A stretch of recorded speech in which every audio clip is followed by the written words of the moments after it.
saya Alexandri Sinaga dari Fakultas Teknik Prodi Teknik Elektro dengan NIM 5241230025.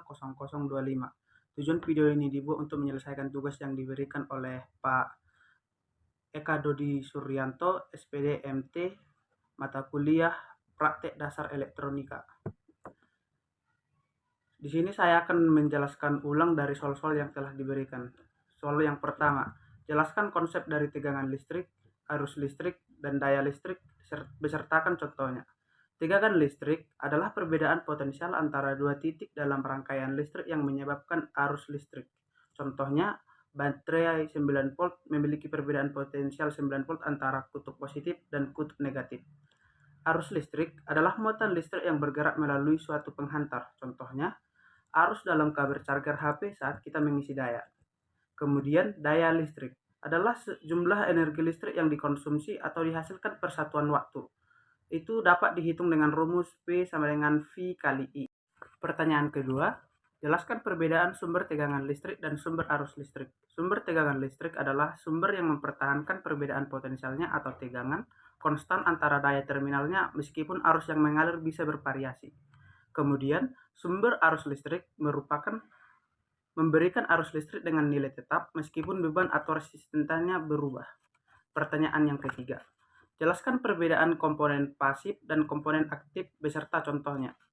Komponen pasif, komponen yang tidak memerlukan sumber daya eksternal untuk bekerja dan tidak dapat memperkuat sinyal. Contohnya, resistor, kapasitor, induktor, dan lain-lain. Kemudian, komponen aktif, komponen yang membutuhkan sumber daya eksternal dan dapat memperkuat atau mengontrol sinyal listrik. Contohnya transistor, dioda, atau IC, Integrated Circuit.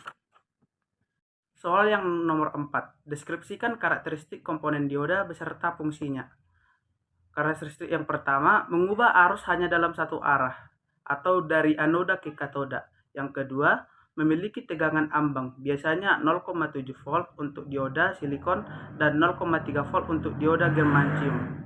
Yang ketiga, jika diberi bias maju, dioda bersifat konduktif, sedangkan jika diberi bias mundur, dioda bersifat isolatif.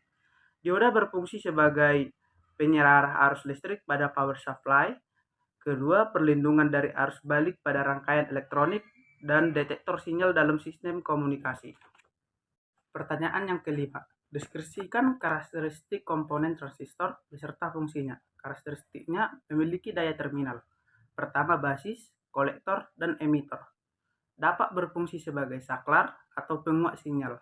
Kemudian, terdiri dari dua jenis utama, bipolar junction transistor dan field effect transistor. Berfungsi sebagai saklar atau mengontrol arus besar dengan arus kecil, misalnya dalam microcontroller. Yang kedua, sebagai penguat sinyal. Dia ini memperkuat sinyal dalam rangkaian audio dan radio. Dan yang terakhir, sebagai regulator tegangan. Digunakan dalam rangkaian power supply.